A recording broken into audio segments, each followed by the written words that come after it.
He's here to talk to us about the 6 Palestinians that broke out of prison early yesterday morning. Obviously, they're being lauded all around the world for their very heroic um, event, and we are praying that they do reach safety, they are not recaptured, and may bode very, very well for them and their families. Professor Jeff Halper, good morning, welcome to the program. And how do you see the situation being an Israeli person in that part of the world? Well, I'm not a typical Israeli person. I'm very much on the left, anti-colonial. So I am aware of that. Good on you. Good on you. I am aware of that. Yeah, it doesn't really. I don't really represent the Israeli people, but nevertheless, I have to say that the escape. First of all, was extremely humiliating for Israel. I mean, even the Israeli public is laughing at the prison authorities. I mean, it's almost like a TV program, the hapless policeman looking at holes in the ground, don't know what to say, so it was very humiliating for Israel. Right. And at the same time, of course, it was extremely encouraging and uplifting for the Palestinians. Mm-hmm. The Palestinians all over the country were celebrating. They were handing out kanafe, and other sweets in the streets to people. Very happy, and of course, this happened on the background of the conflict with Gaza that was last May, in which, despite the destruction of Gaza, Hamas in Gaza and many Palestinians really felt it was a victory over Israel because Gaza did not surrender. There was a lot of resistance all through Israel of Palestinians and, of course, the West Bank. So if you take those two things together, the escape and Gaza, it really gave an uplift to Palestinians into the idea that resistance is not dead, Israel is defeatable, and it really gave them encouragement to continue the struggle. And just recently, as recent as a few weeks ago, the border crossing into Egypt was closed by the Egyptians, obviously in consultation with the Israeli authorities. And that too has caused unbelievable further hardship on the Palestinian people. So something like this truly is a victory as far as Palestinians are concerned. One of the tragedies of the Palestinians is, that as their own leadership in the Palestinian Authority is collaborationist. I mean, it's interesting. After the escape, Hamas and, of course, Islamic Jihad, because 5 of the 6 prisoners that escaped belonged to Islamic Jihad, and the 6th one belonged to Fatah. But so Islamic Jihad and Hamas really came out, in support of the prisoners, and of course celebrating. You didn't hear a word from the Palestinian Authority. In your introductory remarks, when you say, you pray they're not recaptured, I'm sure the Palestinian Authority is working with the Israeli security forces to capture them. So, when your own leadership is collaboration, it's your own enemy. It's really hard to know where to go. Absolutely. And of course, in the Arab world, as the Arab regimes are more authoritarian, as they're more conservative, as they're more tied to the United States, especially like Egypt, and they're against their own people as well. And they work with Israel against the Palestinians in Gaza. It really doesn't give a lot of breathing space to Palestinians in their resistance. People are resisting, but they're being betrayed by their own leadership and by the leadership of the Arab world. Very sad indeed when you have sellouts like this in your very own community. But unfortunately, I guess these are the modern day Caesars. What else can I say? Having said that, let's look at, obviously security has been tightened up. Well, security, yeah. I'm a security in that area. They're trying to prevent them from getting to Jordan or getting out of the country somehow. So, it remains to be seen whether they'll remain free. I think the message and the heroic symbolism has already been, the damage for Israel has already been done. The heroic, deed of these 6 people has already been accomplished. It's hard for me to see that they won't be recaught. It's a very small country. Israel really controls every centimeter of the land, and they have surveillance, and they have drones, and they have checkpoints, and they have soldiers, and they have collaborators, a whole network of collaborators. So I don't really know where they can go, how they can get out. They're really caught in this trap. But like you said, we're all hoping they do. Absolutely. Find a way out, and hopefully they have a plan. In the meantime, we know they've split up into at least 2 groups. So, if they have a strategy for somehow either hiding or getting out of the country, I don't know. Okay, I incorrectly said modern day Caesar. What I meant was modern day Judas, as regards being sold out by your own people.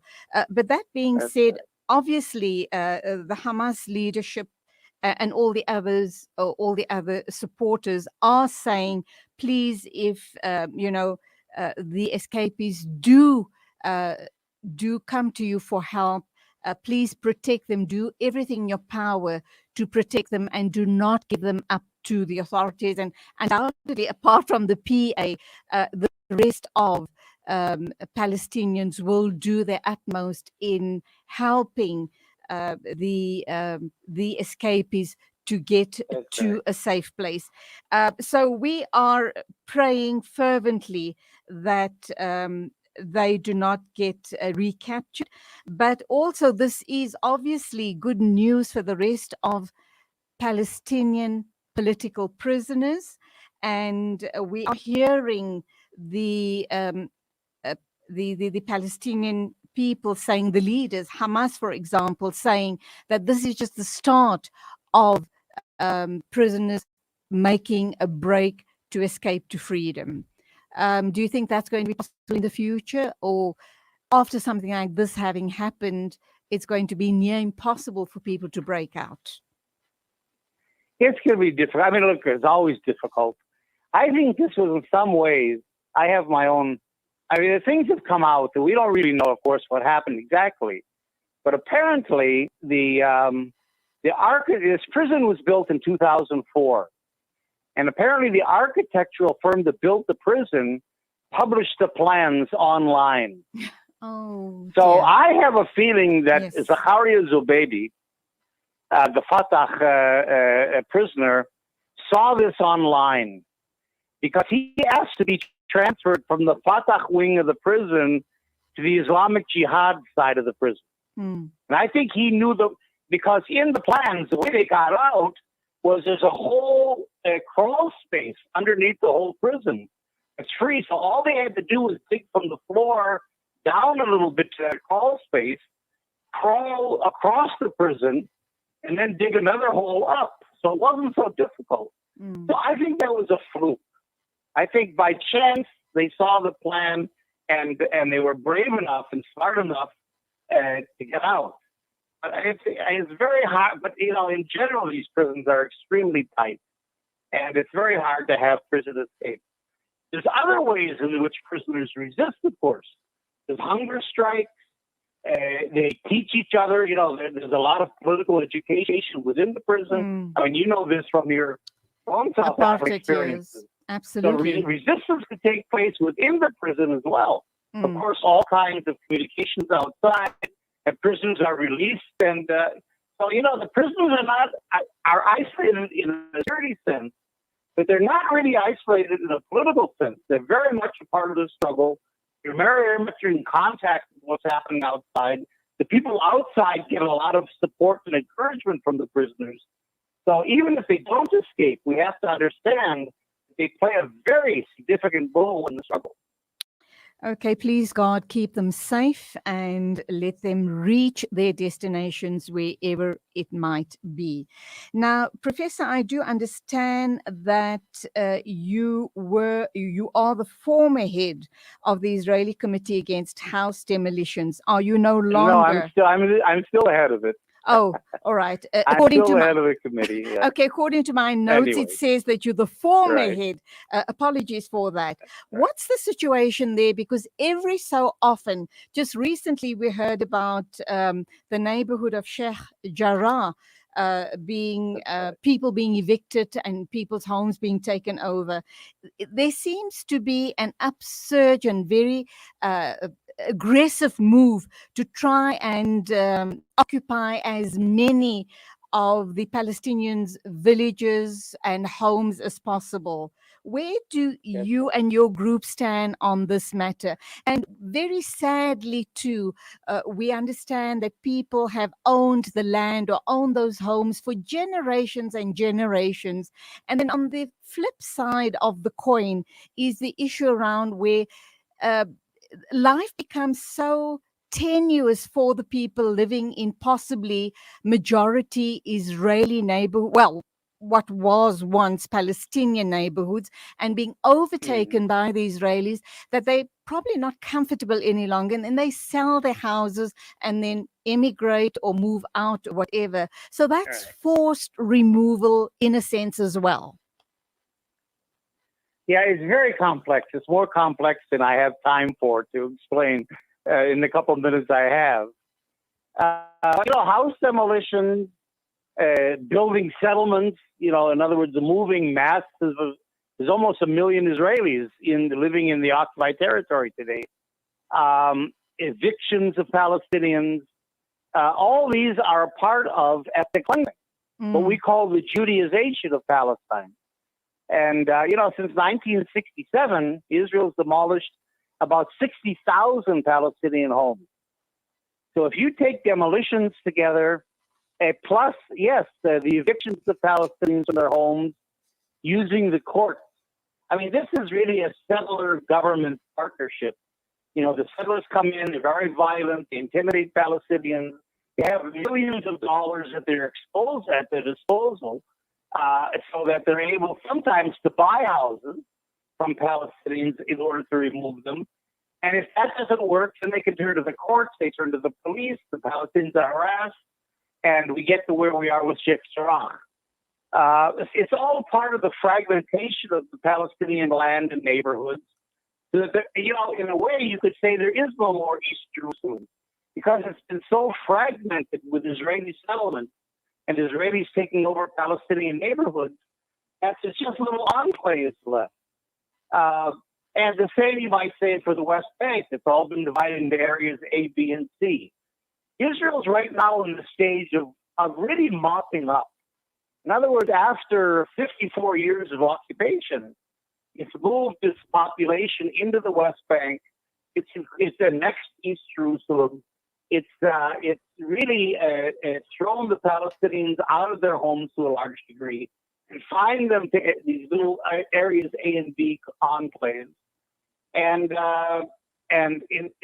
so obviously this two-state solution that all our governments are talking about is gone for years. It never was. And where this is leading us that are resisting the Israelis, the Israeli occupation and so on, is towards thinking about one democratic state.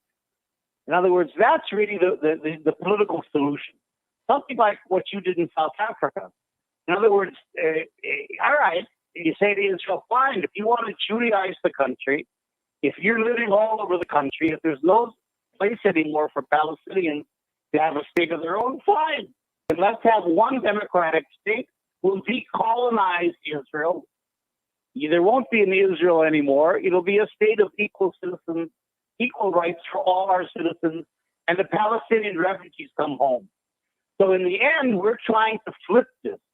We're trying to take a defeat in the sense of Israel being able to annex and incorporate East Jerusalem and the West Bank and expel the Palestinians into a victory in which the refugees come back and Palestinians, in a sense, get their sovereignty, living. Of course, they have to live with Israelis, but we'll all be living in one democratic state. So that's our attempt to bypass occupation, bypass colonialism, and try to get to a political settlement that really serves everybody. That's just. Well, that's where or we're as going just as possible.